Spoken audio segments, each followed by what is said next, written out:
श्री गणेशाय नमः। ये राशिफल चंद्र राशि पर आधारित है। चंद्रमा मन के कारक है। हमारे मन पर जो भी उतार चढ़ाव आते हैं वो चंद्रमा की स्थिति लेकर आती है और इस वजह से चंद्रमा की पोजीशन हमारे रोज के जीवन को बहुत ज़्यादा प्रभावित करती है और इसके अकॉर्डिंग हमारा दिन अच्छा या बुरा जाता है। तो आइए जानते हैं इस दिन चंद्रमा आपके लिए किस तरह के परिणाम ला रहे हैं। दोस्तों, इस दिन चंद्रमा आपके पहले भाव में लग्न स्थान में यानी आपकी राशि में ही रहेंगे।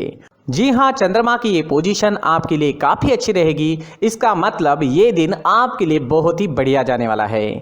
इस समय में आपकी हर इच्छा, हर मनोकामना पूरी हो सकती है। सुबह से ही आप उत्साह में रहेंगे, जोश से भरपूर रहेंगे। अगर आपके कोई काम पेंडिंग है तो ये सही वक्त है उन कामों को पूरा करने के लिए। इस दिन आपका मन प्रसन्न रहेगा, टेंशन फ्री रहोगे। पॉजिटिव सोच के साथ आज के दिन की शुरुआत होगी। इस दिन आपको कोई बड़ी खुशखबरी भी मिल सकती है। जी हाँ, कुछ ऐसी खुशखबरी मिल सकती है जिसकी आप या तो वेट कर रहे थे या तो आपने उसके बारे में सोचा भी नहीं था। इस समय में आपको पारिवारिक सुख मिलेगा। परिवार में भी कोई बड़ी खुशी इस समय में आने की संभावना है। ये समय नौकरी करने के लिए उत्तम है। जी हाँ, नौकरी पेशा लोगों के लिए समय बढ़िया रहेगा। इस समय में अगर आपको निवेश करना है तो निवेश जरूर करें क्योंकि 4 गुना फल तक इस समय में आपको प्राप्त हो सकता है। इस वक्त आपकी डेली की इनकम में बढ़ोतरी होगी। जो लोग डेली में कमा रहे हैं, जिनका इनकम डेली में दिखाई देता है, उन लोगों के लिए यह समय बहुत ही बढ़िया रहने वाला है। और अगर आप पार्टनरशिप में बिजनेस करते हैं तो बिजनेस पार्टनरशिप से भी आपको बढ़िया लाभ होगा। इस समय में आपकी मैरिड लाइफ मधुर रहेगी। घर परिवार में प्यार और शांति का माहौल रहेगा। परिवार के साथ घूमने फिरने के लिए, खुशियां मनाने के लिए यह समय काफी अच्छा रहेगा। आपके पार्टनर से, परिवार से आपको पूरा सहयोग इस समय में मिल रहा है। यह समय यात्राएं करने के लिए भी बेहतरीन है। जी हाँ दोस्तों, अगर यात्राएं करनी है तो आप जरूर कर सकते हैं क्योंकि इस समय में यात्राएं आपके लिए लाभकारी रहेगी। बिजनेस के लिए अगर आप यात्रा करते हैं या आपके प्रोफेशन के लिए आपको कहीं जाना पड़ता है तो आपके लिए समय शुभ है। यात्राएं आपके लिए लाभकारी रहेगी। दोस्तों, लव लाइफ में इस समय में रोमांटिक माहौल रहेगा। लव लाइफ के लिए दिन काफ़ी अच्छा है। अगर भविष्य के निर्णय लेना चाहते हो या अपने प्यार का इजहार करना चाहते हो तो समय आपके लिए अनुकूल है। सफलता मिल सकती है। इस समय में आपके पेंडिंग काम पूरे होंगे। काम करने की आपकी जो गति है वो बढ़ेगी। आपकी लगभग सारी इच्छाएं इस समय में पूरी हो सकती है। आपको प्रयास करना होगा। अगर हम कर्म करते हैं तो ही हमें फल की अपेक्षा करनी चाहिए। घर बैठे बैठे बिना कुछ किए कोई भी काम नहीं हो सकता। खरीदारी करने के लिए समय अनुकूल रहेगा। तो इस समय आप शॉपिंग कर सकते हैं। कोई बड़ी चीज खरीदना चाहते हैं तो वो भी खरीद सकते हैं। शॉपिंग करने के लिए ये समय बहुत बढ़िया है।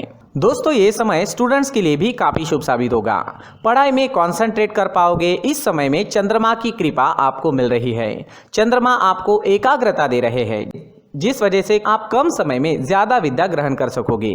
इस समय में आप जैसे चाहोगे वैसे रिजल्ट्स आप ला सकते हो। मेहनत जारी रखना जरूरी रहेगा।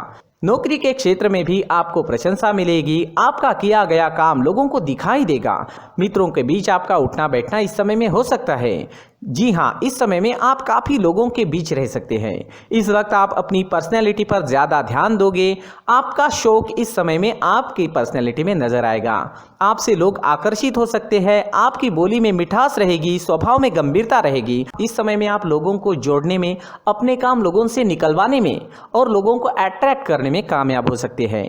ये समय आपके लिए हर प्रकार से शुभ है। लगभग हर क्षेत्र में आपको इस दिन सफलता मिल सकती है। इस दिन को मंगलमय तरीके से व्यतीत कीजिए। इस दिन आपका स्वास्थ्य भी अच्छा रहेगा। आप एनर्जेटिक रहोगे, स्वस्थ और मस्त रहोगे, उत्साह और जोश से भरपूर रहोगे। इस दिन का पूरा लाभ उठाएं। इस दिन आपके लिए ऑरेंज रंग का इस्तेमाल करना अच्छा रहेगा और लकी नंबर रहेगा 9 नंबर। दोस्तों, इस दिन अगर आप पीला फल, पीली मिठाई खाकर घर से निकलते हैं तो आपके लिए शुभ रहेगा। दोस्तों, ये राशिफल चंद्र राशि पर आधारित है, लेकिन कभी कभी हमारी पर्सनल कुंडली में बाकी ग्रहों की पोजीशन कुछ इस तरह की होती है कि आपके राशिफल परिणाम में बदलाव दिख सकता है। इसलिए राशिफल को एक मार्गदर्शन के तौर पर लिया जाए तो ज्यादा अच्छा रहेगा। दोस्तों, सभी राशि के लोगों के लिए जीवन में आगे बढ़ने के लिए कुछ जरूरी बातें वीडियो में आगे बताई गई है, तो वीडियो आगे जरूर देखें। व्यक्ति को अपने जीवन में सफल होने के लिए मेहनत के साथ साथ भाग्य का साथ होना भी बहुत ही आवश्यक होता है। अगर व्यक्ति का भाग्य उसका साथ देता है तो कम मेहनत में ही अधिक सफलता प्राप्त होती है। परंतु कई बार ऐसा देखा गया है कि व्यक्ति के जीवन में कई ऐसी घटनाएं घटित होती है जिसकी वजह से उसको बहुत सारी परेशानियों का सामना करना पड़ता है और इस स्थिति में व्यक्ति को बिल्कुल भी समझ नहीं आता कि ऐसा क्यों हो रहा है। दरअसल आपके घर में ही कुछ ऐसी चीजें होती है जो हमारे भाग्य को प्रभावित करती है, हमारे जीवन को प्रभावित करती है और उन चीज़ों के आसपास होते हुए भी हमें वो चीज़ें नज़र नहीं आती। वह चीज़ें हमारे चारों तरफ एक अजीब सा घेरा बनाकर रखती है, परंतु हम उसको नहीं देख पाते। इन चीज़ों से हमारे घर में और हमारे जीवन में नकारात्मकता फैलती है, जिसकी वजह से हमें भारी नुकसान उठाना पड़ता है, हम पूरी तरह से कंगाल हो सकते हैं। दोस्तों, काफ़ी लोगों को इस तरह की आदत होती है, कहीं से भी बाहर से आते हैं, कहीं भी जूते चप्पल फेंक देते हैं, कहीं पर भी उतार देते हैं। कुछ लोग तो घर के एंट्री के मेन डोर के सामने ही जूते या चप्पल डायरेक्टली उतार देते हैं। दोस्तों, ध्यान रखें, जूते चप्पल हमेशा साफ सुथरे रखें और उनको उनकी जगह पर रखें, उनके लिए एक स्थान बनाएं, उस स्थान पर रखें। अगर कोई व्यवस्था उनके लिए की है तो बहुत ही अच्छी बात है, वहां पर उन्हें रखें, साफ सुथरा रखें। जूते चप्पलों को उनकी जगह पर कुछ इस तरह से रखें कि वो देखने में भी अच्छी लगे। अगर वो चीजें देखने में अच्छी लग रही है तो फिर उनसे नेगेटिव एनर्जी उत्पन्न होने की संभावना बिल्कुल भी नहीं रहेगी। तो दोस्तों, इस बात का ध्यान जरूर रखें। साथ ही दोस्तों, एक और बात है जिस पर आपको ध्यान देना बहुत जरूरी होता है। हमारे घर के छत के ऊपर जिन चीजों का हमें काम नहीं होता है उन्हें हम घर के छत के ऊपर रख देते हैं। ऐसा करते करते देखेंगे तो घर के छत के ऊपर कबाड़ जमा दिखता है। जी हाँ, जो चीजें हमें लगता है आगे जाके हमारे काम में आ सकती है वो हम घर के ऊपर रख देते हैं, लेकिन वो चीजें तो काम में नहीं आती, हमारे जीवन पर वो चीजें बहुत ही गहरा नेगेटिव इफेक्ट डालती है, क्योंकि ये चीजें हमें कहीं ना कहीं हमारे जीवन में पीछे रखेगी। इस वजह से घर के छत को पूरी तरह से साफ रखें, पूरी तरह से साफ सुथरा रखें, क्लीन रखें।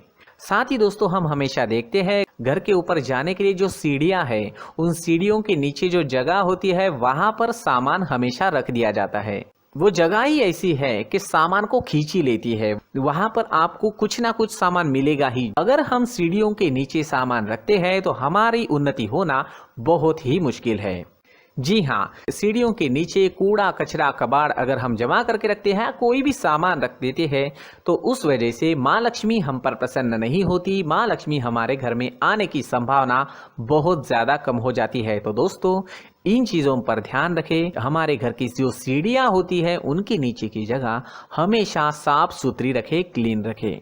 साथ ही दोस्तों, अगर आपके घर में ऐसी कोई चीज मौजूद है जिसका आपको काम नहीं है, जैसे टूटे फूटे बर्तन, आईना, तस्वीरें, इलेक्ट्रॉनिक सामान, सोफा, कुर्सी, टेबल, पलंग, घड़ी, झाड़ू, गमला इत्यादि, तो आप इन सामानों को अपने घर से तुरंत ही बाहर निकाल दीजिए, वरना इससे आपको बहुत बड़ी परेशानी हो सकती है।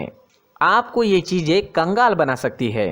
तो घर में ऐसी चीजों का मौजूद होना शुभ नहीं माना गया है। इससे धन की देवी माता लक्ष्मी जी का प्रवेश घर में नहीं होता है। इन चीजों से आपके घर में नकारात्मक ऊर्जा का संचार होता है और जिस वजह से व्यक्ति को मानसिक समस्याओं का सामना भी करना पड़ता है। व्यक्ति के मन में चिड़चिड़ाहट होती है और छोटी छोटी बातों पर गुस्सा आने लगता है। आप जो भी कार्य करते हैं उसमें आपका मन नहीं लग पाता है। इस व्यक्ति का जीवन घर में मौजूद इन चीजों की वजह से अंधकार में डूबने लगता है। इसलिए आपको घर में बिना काम की चीजें, कूड़ा कचरा नहीं रखना है। दोस्तों, एक और खास बात है, हमारे घर में मकड़ी का अगर जाला है तो वो बिल्कुल भी शुभ नहीं है। जी हाँ, वो अशुभ माना जाता है। घर में मकड़ी का जाला होना अशुभ है। इससे आपके अच्छे दिन भी बुरे दिनों में बदल सकते हैं, क्योंकि मकड़ी अपना जाल शिकार को फंसाने के लिए बनाती है। और अगर आपके घर में मकड़ी का जाला है तो इससे घर में नकारात्मक ऊर्जा का प्रभाव अधिक बनता है और वास्तुशास्त्र के अनुसार इससे सकारात्मक ऊर्जा का नाश होना शुरू हो जाता है। दोस्तों, मुख्य द्वार भी हमेशा साफ सुथरा रखें। मुख्य द्वार को हमेशा सजाया जाता है, क्योंकि मुख्य द्वार से ही हमारे घर में लक्ष्मी का प्रवेश होता है। तो मुख्य द्वार को साफ सुथरा रखें और सजा कर रखें तो बहुत अच्छा रहेगा। इसी के साथ और कुछ चीजें हैं, जैसे टूटी फूटी जो भगवान की मूर्तियां होती हैं वो हमारे घर में नहीं रखनी चाहिए। साथ ही जो भगवान के पुराने फोटो है जो जमा करके रखे हुए होते हैं, तो दोस्तों वो चीज़ें नहीं रखनी चाहिए। जो भगवान के फोटो या भगवान की मूर्तियाँ जो घर के मंदिर में हैं, बस वहाँ तक सीमित है। अगर आपके घर के शोकेस में भी वो मूर्तियाँ रखी है, कुछ फोटो रखे थे, उन्हें भी साफ करते रहना चाहिए। जिन चीज़ों को हम मेंटेन नहीं कर पाते, साफ नहीं रख पाते, उन चीज़ों को घर से हटा देना ही आपके लिए अच्छा रहेगा। साथ ही दोस्तों कुछ तस्वीरें हैं, जैसे डूबते नाव की तस्वीर या फिर झगड़े की तस्वीर या फिर कुछ ऐसी तस्वीरें होती है जो देखते ही हमें समझ में आ जाता है कि ये तस्वीर निगेटिविटी दर्शा रही है। इस तरह की तस्वीर भी आपको आपके घर में नहीं रखनी है। जी हाँ, इस तरह की तस्वीर लगाने से भी हमारे जीवन में उसी तरह की घटनाएं घटित होना शुरू हो जाता है। हर एक चीज़ हमारे घर की हम पर प्रभाव डाल रही है, तो इन चीज़ों को ध्यान में आपको रखना होगा। तो दोस्तों कुछ ऐसे छोटे मोटे बदलाव करके हम हमारे जीवन में खुशियाँ ला सकते हैं, तरक्की ला सकते हैं, धन ला सकते हैं, माँ लक्ष्मी जी का प्रवेश हमारे घर में हो सकता है। तो इन चीज़ों को ज़रूर आजमाएं। इस तरह के बदलाव आप आपके घर में ज़रूर करें। धन्यवाद।